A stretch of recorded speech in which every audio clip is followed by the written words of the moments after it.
Go to your ADP portal, click on Resources, Company Information, Company Policies.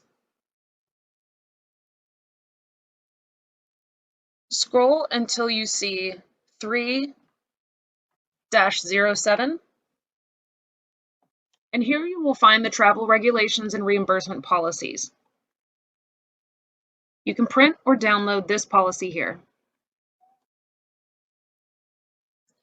So again, that was just a basic overview of where you would go to access the faculty staff guidelines policy for travel. And there are other policies, and we're about to get into that. For example, traveling with students. There is a specific policy regarding that.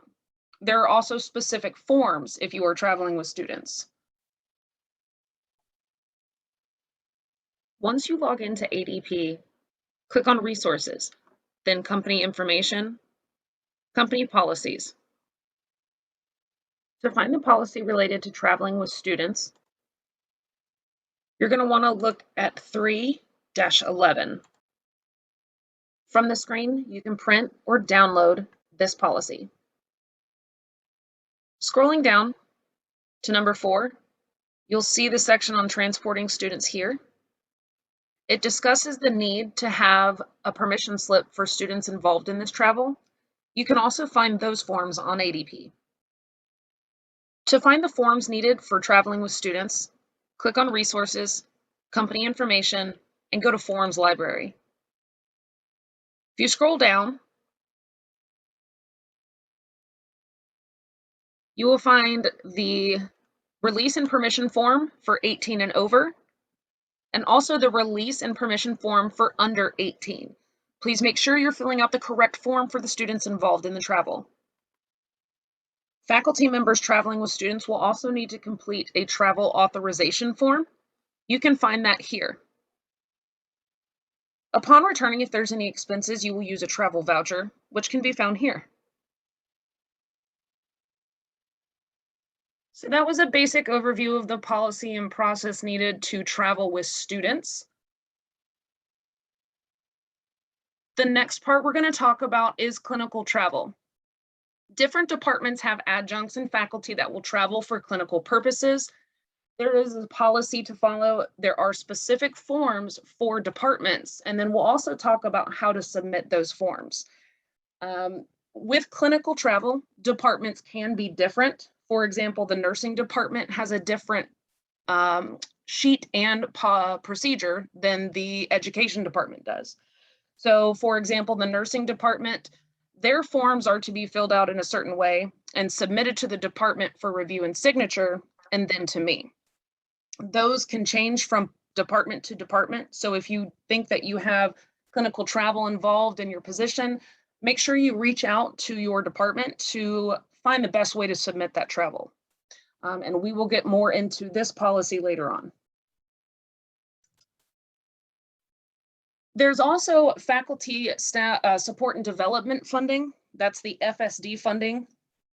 If you are faculty and you want to submit for an FSD award, there is a form stack to fill out.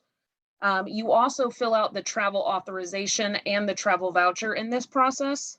And there is an email address used for all of this, which is listed here at the bottom, fsd@brenau.edu. So all of the forms that we use for travel, and there are plenty of them. Where do we find them? How do you complete them? What's required and how to submit them?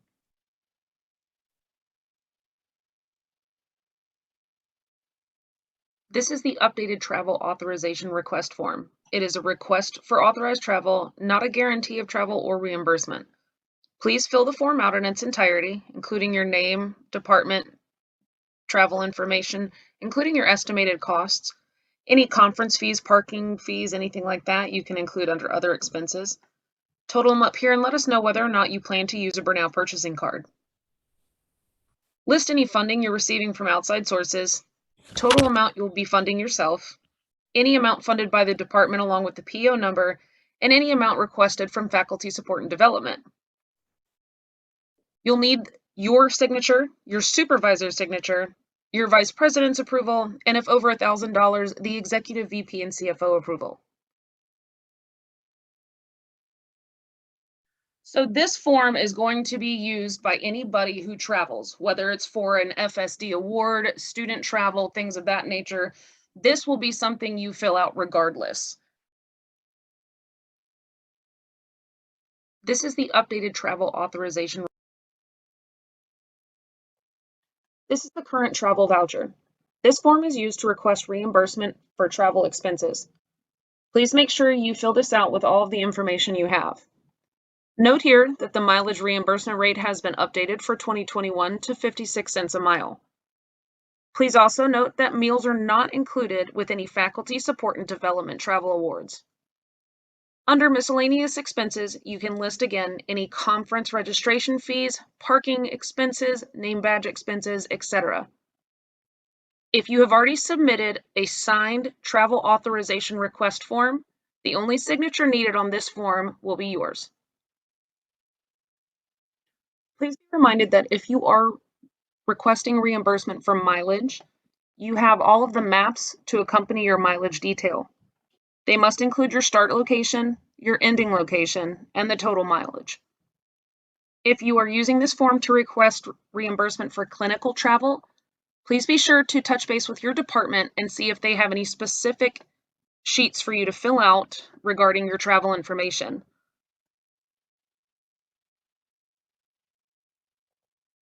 This is the current. So after that brief review of the main things that we discussed with the travel things, are there any questions that I can answer right offhand?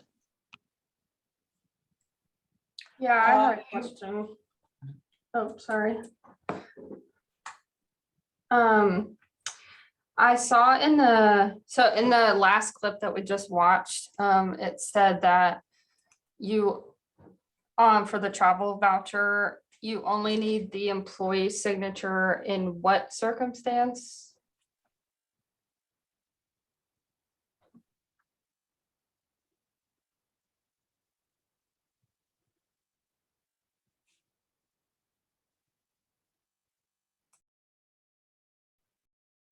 Amy, are you there? I think she must have gotten booted out.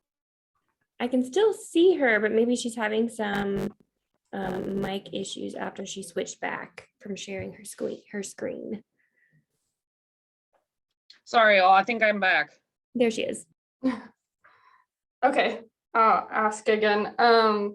So on the clip for the travel voucher, it said like you only need to get the employee signature in a certain situation, and I didn't catch what that said. You don't need to send it up the chain for signatures. Yeah, so if they have already submitted the travel request form, the travel authorization form, and that contained the signatures on there, there's no need to have them again on the voucher. And that was something the business office told us this time last year, because now we require POs. So they only require the signatures on that first form. Okay, gotcha. Amy, I had a question about the food. No meals on any travel authorization forms or vouchers. Is that what you're saying? The only time you don't include meals is if it's an FSD travel award. Those specific funds are not to be used on meal cost. Now, if it's a departmental PO and you're using that, that's more than fine. But it's only if it's an FSD award. Yeah, thank you for that clarification. Sure. Did anybody have any questions about the process of how to submit these? I know a lot of times we get a little confused at where they go and who processes what. So does anybody have any questions? No, I'm Is sorry. there- Go ahead, Irma. Oh, okay. I, of course, have an old travel authorization form that I filled out, but thank you, Amy, for letting me know there's one updated. I was just going to look for it, but on that question about the process, I sign the School of OT chair signs and or it's actually going to the dean then, and then vice president. I mean, all that is still the same. Yes, and we did change where it says chair/dean, it now says supervisor because some people just report to a different individual. So as Right. long as it's a supervisor signature, that will be fine. Right, and it's, so I'm looking for the updated form right now, and it's basically in Commons, isn't it? Or, Yes, you can find that in either ADP or Faculty Commons. okay. Thanks. And remember, you should always go to ADP to get all your forms out of the forms library. You shouldn't save your forms on your computer because Amy's made sure that these forms are autofill. You can type in them. So it's really, you have an advantage, but also, they just raised the mileage. So you may be using something that says 0.545 and it's 0.56. So it's always good to go to ADP for your forms every single time. So my question is about the FSD funding. I guess my memory said that we uploaded those in Canvas into the FSD Canvas page. But what I got here, I thought I was emailing it to fsd@brenau.edu. So I just want to double check and make sure I got that right. So the Canvas is still a resource for the guidelines and the form and the how-tos of the FSD process. But in order to submit all of that, it does go to that email address. And it is okay if you accidentally send them to me because I'm the one that checks that email anyway. But moving forward, we are trying to get everyone to focus on that fsd@brenau.edu email address. And that is for any questions, forms, etc. And again, that's just involving the FSD process. So what you're saying, Amy, is I mean, thanks for the FSD information, but if we have any questions or want the form to email, that's what you're saying, right? I'm sorry, I came in late and I'm trying to pick up a lot of information. No, you're cool. Yeah, anything regarding FSD funding, you're more than welcome to email any questions or forms regarding FSD to that email address. If it's other travel related, feel free to email me to my personal email address. Okay, cool. I basically just want to request the form so I could get a look at it and see. Yeah, of course. And again, if you need any of the forms like for funding for FSD, those are still located in that Canvas site. If you log into your Canvas, the course is called Faculty Support and Development. And everybody in the university should, or all of our faculty should have access to that.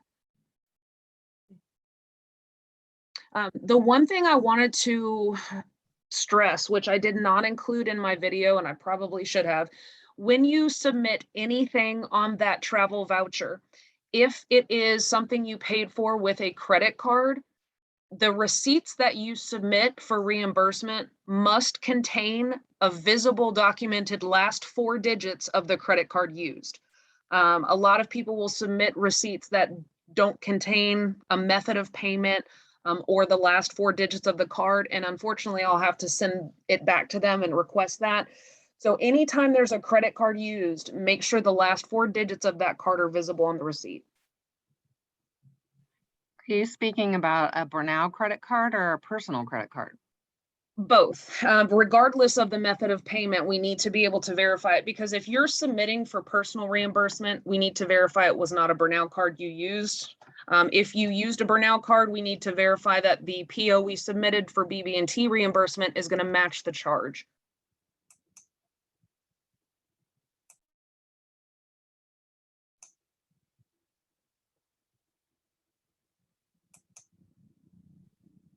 So did anybody on here, Pete, I see you in here and I think you may be the only one that has to deal with this. Does anybody have any questions regarding the clinical travel process, forms, or procedure? I do. I need a definition because I'm faculty that goes to Yucatan every year, and it's part of a course now. We've turned it into a semester-long course instead of a week-long trip. So is that's not, what is it? Is it a study abroad or is it a clinical practice? I think it's study abroad, but I just want to clarify. I don't think that would be considered clinical. Kathy, correct me if I'm wrong for any reason, but I think that would be included in just your regular travel with students. Correct. Good. Clinical So is a no change. definition. They would have to be in a clinical course where you're visiting them on a clinical site, like a doctor's office, hospital, clinic. Whereas this is definitely travel with students, Irma. So you would fall under that. If you're going to take them to the Yucatan, that's the policies you would follow. Yep. So as we usually have done, it just got confusing because we do go to hospitals and clinics and things like that, but not for field work, not for clinical practice, more. Correct. Okay, good. You know, it's not like you're going to their location where they're practicing in a clinic or a doctor's office and evaluating their work. You're actually Nope. taking them on a trip to the Yucatan and you're present while they're doing the work. Does that? We are observers. It's a yes. course. Yes, it's a course. Yeah, and they may And- not be treating. It may just be to see the facilities or to get a lecture on their work. Okay, gotcha. Just want to clarify. Just make sure you're following all the policies that travel with students. Yeah, and since you brought that up, I did find them on ADP, and thanks for that. We've always had them because we're always following them, but are those updated? Any updates? Because we haven't traveled in going on 2 years. I'm not aware of anything changing. I will double check to make sure that those are the most updated, but I believe everything you see on ADP, those forms are the most up-to-date ones you will find. And they're Thank you. working on some more, an easier way to fill out the forms. So this is really important. And I know I sound like a broken record, but always go to ADP Forms Library every single time to get your forms to make sure you're using the most current method of communication, because we're trying to update things to keep things as easy as possible for people to fill out the forms.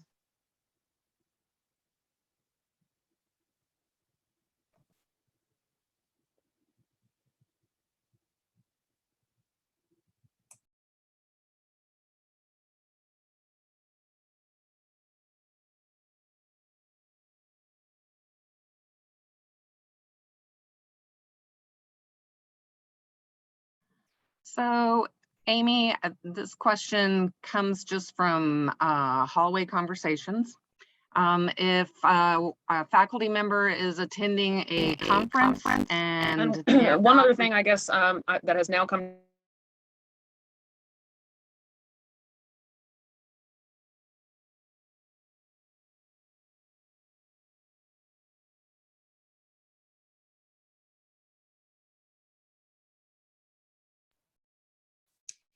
Well, hopefully Amy will be back shortly.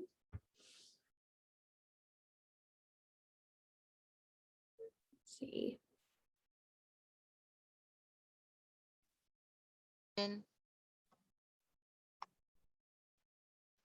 Maybe.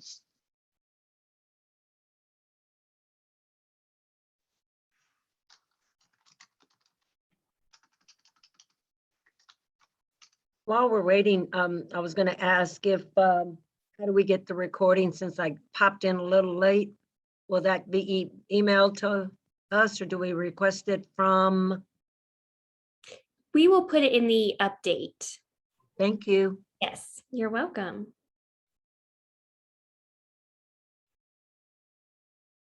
All right, are you back, Amy? Yeah, sorry about that. I like to play a little hide and seek every now and then, you know? So, oh, sorry. Yeah, no, go ahead. Sorry, Amy. This is just hallway conversations that faculty member is going to a conference at Hilton Head. They're not requesting any funding from FSD. They're using personal funding. They want to know, do they need to fill out a travel request form? So good question. Anytime you're dealing, whether there's funding and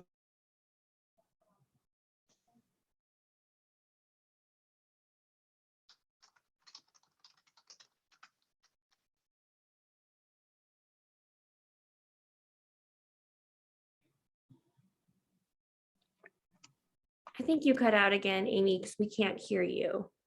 Or at least I can't. Anytime you're traveling with students and it's a course that and it's part of coursework involved or you're not, if it has anything to do with organization, zero funding requested. No, it's just a personal conference for, you know, it's a conference that you're choosing to fund yourself to go to, and you're not taking students, you're just taking yourself. but you're taking time off work. So if you're not going to be on campus and you're supposed to be on campus, you have to let your supervisors know that you're not going to be on campus, even if you're not asking them to fund it. Correct. That may have been a better way to put it. Yeah, if you are going to be using your work time to be at a conference of that nature, I would definitely make sure you have that travel authorization on file with the provost office. That's what I thought the policy was, but there was some confusion within newer people in the department, so. Well, thank you for bringing that up. That's something I hadn't thought about. So I will make a point to look into that a little bit and make sure it's a little more clear, because I know some of these guidelines and policies are a little unclear. And just to be very clear, if you have questions about travel, Amy is the expert. She is the one handling all the forms. She is the one making sure that all this is filed properly with Dr. Eck, with the FSD, and with accounting. And I'm happy to help you in any way possible, but mainly Amy knows everything about travel if you're a faculty member. Well, thank you. And she can say that because what I don't know, I ask her. I have another question, kind of like a two-parter. So I just want to verify that the travel authorizations are supposed to be emailed to you, Amy, right? That's how we turn them in? Yes, and then I will process them for Dr. X signature. And also be reminded, if you are submitting a travel request to me, if there is any funding involved, make sure that it's noted on there. If it's a department funded travel, you'll have to have that PO already on there for Dr. X to sign it. If you are awaiting a faculty support and development award and submitting that, just make sure you've put that information on there, that, you know, check that little box that says you've requested it, so that we know how to get that process for you. And my other question was, the travel voucher, does that need to be submitted anywhere? So the travel voucher also comes to me. Okay. If you are seeking a reimbursement for FSD funding, or anything like that, clinical reimbursement will also come to me. If it is something you are doing within the department and it is, you know, only on your credit card and you are reconciling that, then you do not need to send it to me. Okay. Unless there's some sort of reimbursement from accounting, you can handle that with your department. Okay, got it.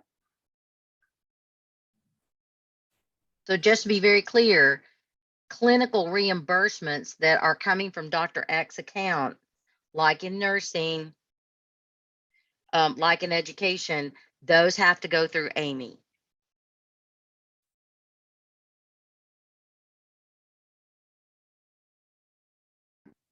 I have to do a quick shout out. Amy, they didn't think I was trainable, but you've proven them wrong. Pete, Thank you've been you so awesome to much. work with. No, I appreciate it. Clinical travel is a whole different beast that a lot of people don't get to experience. So thanks for working on it with me. I appreciate your patience. Awesome. Really, really appreciate it. Oh, of course. And also to everybody that's here, like I said, we are looking at working with these policies and tweaking the wording and the forms. So if you all are finding yourself ever involved in this process and going, man, I wish it was more like this, or this, or I wish I had the ability to write this, just let me know, because I would like to make it more user-friendly. It's easy for me because I see these documents on a daily basis, so I don't see the things that you all see.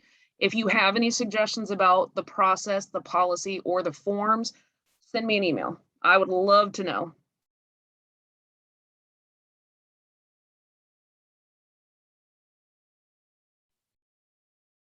All right, well, if anybody has any more questions, you can always ask me, but I don't want to keep you all any longer than I have to. If there is nothing else, I will give it back to Diane and maybe even let you guys go enjoy the rest of your day. I had one more question. Sure. So after the travel is completed, we have all the receipts and the travel voucher form filled out if necessary. Then we would do the check request online form to actually get their reimbursement check.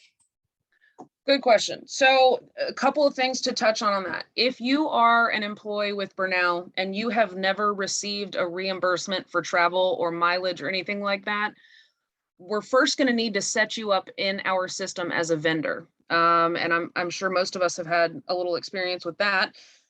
And what that does is allows us to submit to Paymerang and have your payment direct deposited.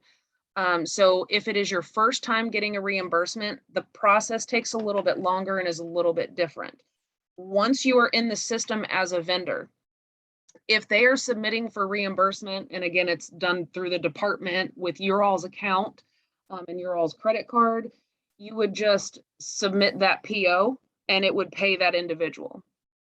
If this travel is FSD funded, clinical, or involve the provost office in any way, you would submit it to me. And then what I will do is submit the payment to accounting using that PO, and that's how the individual would get paid. Okay, so I do, if it's a department thing, then I do fill out the check request form myself. Well, you wouldn't need a check request for travel. What you would be doing is creating a PO before you get the travel authorized. Mhm. So now that you have that PO in there, if they're using like a university credit card, then you can just reconcile those two together. Because it would already, those funds have already been encumbered through your account. But if they've used their personal funding and they need to be reimbursed, yes, you would do a check request to that person so that it can be direct deposited to them. Okay. Gotcha. And also, if you're using the accounts payable request, you'll see on there, Toby has actually added an Excel version of the travel voucher, Carly, that you may actually, be able to use more and with your faculty. I'm not sure, but Okay. if that's easier, that's on the accounts payable. So it kind of automatically attaches itself to it, which is kind of neat. I don't really give that to everybody because it doesn't tend to get used a lot. But just to give you a heads up, that is available. Where is that? It is on ADP. So when you click on the AP check request, it's attached to it. You'll see that right there.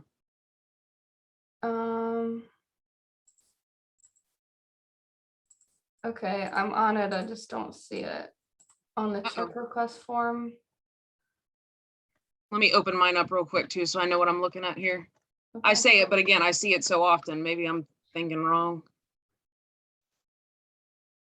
Let's see. And remember, you can always go to the intranet.brenau.edu and find the link and get the Google Forms.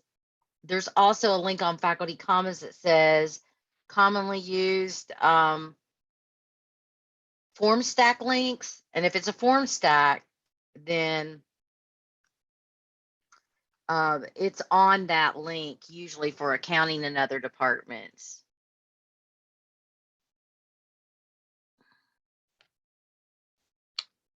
Here it is. Okay, I'm gonna send this in the chat so that you all have this, the electronic travel voucher. This is to be if you ever have the AP check requests. Send to everyone. There we go.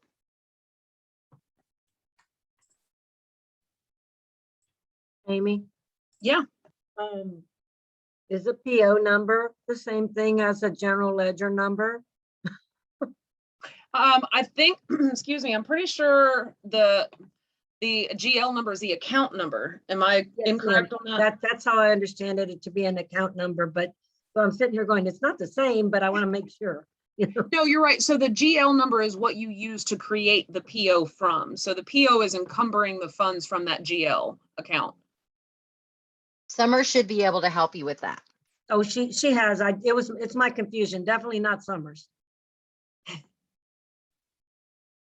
And also, you know, it's very helpful if you can, if you're traveling clinically, like Pete's people do, like the education people do.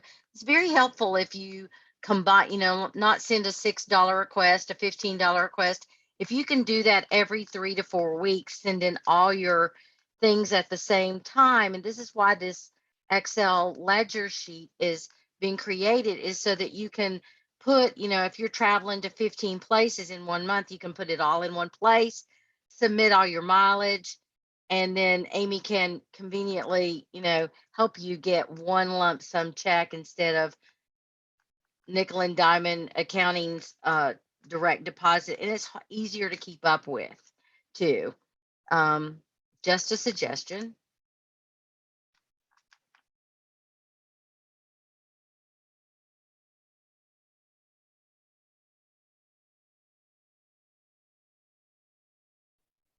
All right, well, are there any other final questions? Great, well, if not, thank you guys so much for being here and bearing with us through all these technical difficulties. That is the joy of Zoom sometimes, but I hope you learned something, and we will be posting the recording of this in the update. Thank you so much, Amy, for sharing your knowledge. And if ever anybody thinks of anything later, or if you're listening to this at a later date through the recording, please feel free to reach out to Amy with those questions. Thank you, guys. Thanks, everyone. Thank you.